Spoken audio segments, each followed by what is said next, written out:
ഇരുമ്പുളി വെച്ചിട്ട് ഇതുപോലെ വളരെ ടേസ്റ്റി ആയിട്ടുള്ള പുളിയിഞ്ചി എങ്ങനെ തയ്യാറാക്കുന്നത് നോക്കാം. നമ്മളിവിടെ ഇരുമ്പുളിയോ ഓർക്കാപ്പുളി എന്നാ പറയുക. ഇരുമ്പുളി ഇതാ ഇതുപോലെ ചെറുതായിട്ട് ചോപ്പ് ചെയ്ത് മാറ്റി വെച്ചിട്ടുണ്ട്. പുളിയിഞ്ചി ഉണ്ടാക്കാൻ വേണ്ടിയിട്ട് നല്ലെണ്ണയാണ് എടുത്തിട്ടുള്ളത്. അതിലേക്ക് ഓരോ ടീസ്പൂൺ ഉലുവയും കടുകും കുറച്ച് കറിവേപ്പിലയും വറ്റൽമുളകും ചേർത്ത് കൊടുക്കുക. അതിലേക്ക് ചെറുതായി ചോപ്പ് ചെയ്തിട്ടുള്ള ഇഞ്ചി കൂടി ചേർത്ത് കൊടുക്കുക.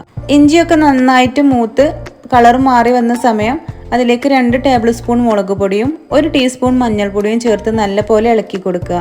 ഇതിലേക്ക് നേരത്തെ നമ്മൾ ചോപ്പ് ചെയ്ത് വെച്ചിട്ടുള്ള ഇരുമ്പുളി ചേർത്ത് കൊടുക്കുക.